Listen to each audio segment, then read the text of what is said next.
Et alors, s'il n'y a pas une révolte, il y a quand même dans ton livre la reprise d'une colère, euh, telle que Girard l'a méditée, qui est la colère du Christ, dont le malheur à vous, scribes et pharisiens. C'est un moment, non pas de révolte servile, comme on pourrait la critiquer après ce que tu viens de dire, mais un moment de colère.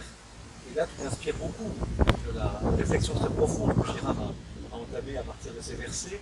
Malheur à vous, scribes et pharisiens. Et tu la reprends dans la théologie que tu esquisses. Je le reprends, mais toujours comme une chose ancillaire. Je ne sais pas si on dit ça, secondaire.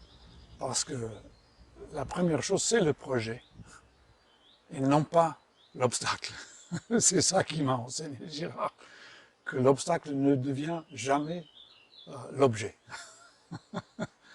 Et ce que je crois que c'est en effet, on voit le Christ, il est en train d'annoncer la venue du royaume et de montrer les manières faillies de faire un royaume trop raccourci, qui est typique de nous, les scribes et les pharisiens, oui, prématurés, de faire un empire à nous et non pas le royaume à Dieu, de Dieu.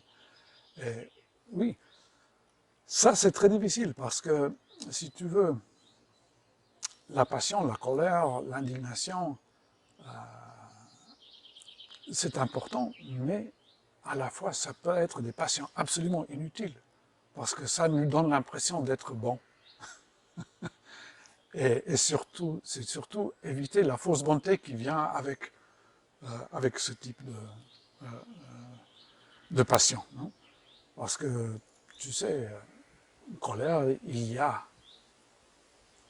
la question est ne pas penser que sans colère à soi, c'est la même chose que le jugement de Dieu. Et c'est très difficile de faire. C'est très difficile pour chacun de nous, à niveau personnel, de faire ça. D'insister à voir qu'il y a quelqu'un qui est en train de créer quelque chose. Et non pas, tout simplement, de faire un jugement apocalyptique sur quelqu'un qui est ton ennemi, par hasard.